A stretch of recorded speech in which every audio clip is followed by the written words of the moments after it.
കോഴിക്കോട് ചാത്തമംഗലം പഞ്ചായത്തിലെ കളൻതോടും കുളിമാടുമായി ബന്ധിപ്പിക്കുന്ന റോഡ് നിർമ്മാണം ഇഴഞ്ഞു നീങ്ങുന്നതിനെതിരെ പ്രദേശവാസികൾ 3 വർഷമായി റോഡ് പണി പൂർത്തിയാകാതെ നീളുകയാണ്.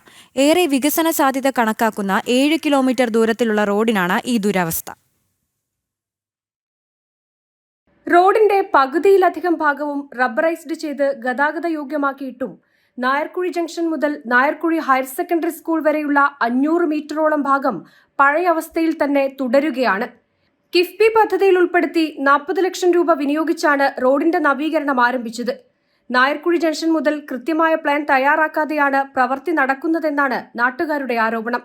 യാതൊരുവിധ പഠനങ്ങളും നടത്താണ്ടാണ് ഇവിടെ റോഡിന്റെ വർക്ക് മുന്നോട്ട് പോയിക്കൊണ്ടിരിക്കുന്നത്. ഏത് നിമിഷവും അപകടം ഉണ്ടാവുന്ന ഒരു അവസ്ഥയാണ് ഇവിടെ. 100 കണക്കിന് കുട്ടികൾ പഠിക്കുന്ന ഒരു സ്കൂളുണ്ട്. ആ സ്കൂളിലെ കുട്ടികളെ ജീവനെ പോലും അവഗണിച്ചുകൊണ്ടാണ് ഇവിടെ വർക്ക് നടന്നുകൊണ്ടിരിക്കുന്നത്. പ്ലാനിൽ പറഞ്ഞ പ്രകാരമുള്ള സ്ഥലം വിട്ടു നൽകാൻ നാട്ടുകാർ തയ്യാറായെങ്കിലും അത് ഏറ്റെടുക്കാനോ ഉപയോഗപ്പെടുത്താനോ അധികൃതർ തയ്യാറാവുന്നില്ലെന്നാണ് നാട്ടുകാരുടെ ആക്ഷേപം. ആ സൈഡിലേക്കാണെങ്കിൽ അവിടെ ഒരു കിണറുണ്ട്. അതിപ്പോ റോഡിന്റെ നടുക്കുള്ളത്. ഈ ലെവലിൽ പോയി കഴിഞ്ഞാൽ ഒരിക്കലും അതിനകത്ത് ഈ സ്കൂളിലേക്ക് വന്ന അധ്യാപകരെ ഒരു ജീപ്പ് അതിലേക്ക് ചാടിയതാ. അന്ന് ഭാഗ്യം കൊണ്ട് രക്ഷപ്പെട്ട് ഇനിയിപ്പോ ആ കിണർ അവിടെ കിടക്കുക റോഡിന്റെ നടുക്ക്, അത് ഒഴിവാക്കാം. റോഡിന്റെ 500 മീറ്ററോളം ഭാഗത്തെ പ്രവൃത്തി നിലച്ചതോടെ ഇതുവഴി കാൽനടയാത്ര പോലും ചെയ്യാൻ പറ്റാത്ത അവസ്ഥയാണെന്ന് നാട്ടുകാർ പറയുന്നു. കൂടാതെ റോഡിലാകെ പൊടി നിറഞ്ഞതോടെ തൊട്ടടുത്ത സ്കൂളിലെ വിദ്യാർത്ഥികൾ ഉൾപ്പെടെയുള്ളവർക്ക് കടുത്ത ആരോഗ്യ പ്രശ്നങ്ങളുമുണ്ട്.